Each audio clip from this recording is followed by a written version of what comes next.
চানা শাক বা ছোলা শাক আপনারা ঠিক এইভাবে একবার রান্না করে দেখতে পারেন, খুবই ভালো লাগবে খেতে। এই শাকটা কুটে বেছে রান্না করার একটু ঝামেলা থাকে।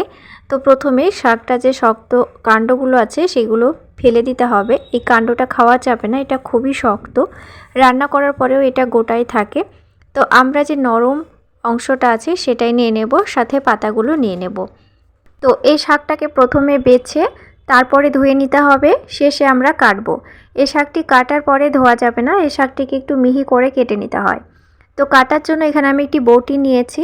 প্রথমে এই বটির সাহায্যে শাকটিকে একদম মিহি করে কেটে নিতে হবে, যতটা পারা যায় একদম ছোট ছোট করে কেটে নিতে হবে। আপনারা যারা এই বটি ব্যবহার করতে পারেন না তারা অবশ্যই ছুরি দিয়ে কেটে নিতে পারেন, এতেও খুব ভালোভাবে কাটা হয়। তো আমরা যেহেতু বাঙালি বটিতেই অভ্যস্ত, তো আমরা এটাই ব্যবহার করব।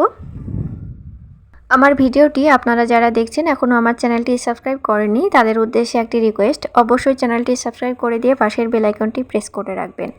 তো দেখুন বন্ধুরা, এখানে ছোলা শাক বা চানা শাক সুন্দর করে কাটা হয়ে গেছে।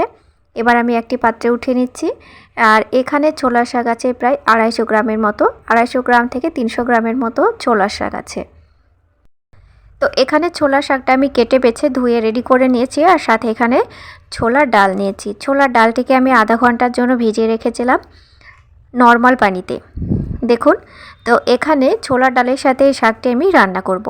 রান্নাটা ভীষণ সহজ, তবে স্বাদ হবে একটু অন্যরকম। তো প্রথমে এখানে আমি 2 চা চামচ মতো তেল ভালো করে গরম করে নিয়েছি, সরিষার তেলটাই ব্যবহার করেছি।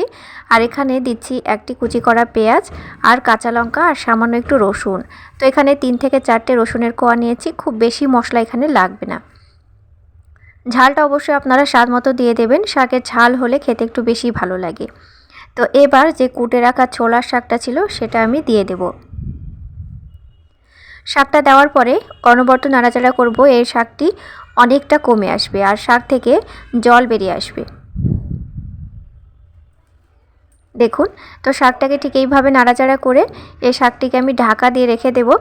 তো ঢাকা দিয়ে রাখার পরে এবার এখানে আমাকে অ্যাড করতে হবে লবণ। তো লবণটা অবশ্যই স্বাদ মতো দিয়ে দেবেন। শাকে খুব একটা বেশি লবণ লাগে না, অল্প করে প্রথমে লবণটা দিয়ে দেবেন। এবার যে ভিজিয়ে রাখা ছোলার ডাল ছিল সেটা দিয়ে দেব। ছোলার ডালটা আগে থেকে ভিজিয়ে রেখেছিলাম, তো এমনি খুব সুন্দরভাবে শাকের সাথে সেদ্ধ হয়ে যাবে। এবার ঢাকনা দিয়ে রেখে দেব আর এটাকে রান্না করে নেব। আজকে ছোলা শাক হবে ফ্রাই। তো এই ফ্রাই ছোলা শাকটি আপনারা ভাতের সাথে একবার খেয়ে দেখুন, খুবই ভালো লাগবে খেতে। দেখুন, আমাদের এই ছোলা শাকটা রেডি হয়ে গেছে। হয়তো রান্নাটা একদম সিম্পল রান্না, তবে এইভাবে একবার রান্না করে দেখুন, খুবই ভালো লাগবে। কেমন হয়েছে আজকের রান্না অবশ্যই আমাকে কমেন্টের মাধ্যমে জানিয়ে দেবেন। আর এটা রুটির সাথেও খাওয়া যাবে, তবে ভাতের সাথে খেতে বেশি ভালো লাগে। তো ভিডিওটি ভালো লাগলে চ্যানেলটি সাবস্ক্রাইব করে দিয়ে পাশের বেল আইকনটা অবশ্যই প্রেস করে রাখবেন। ফিরে আসছি নতুন নতুন রেসিপি নিয়ে। Thank you.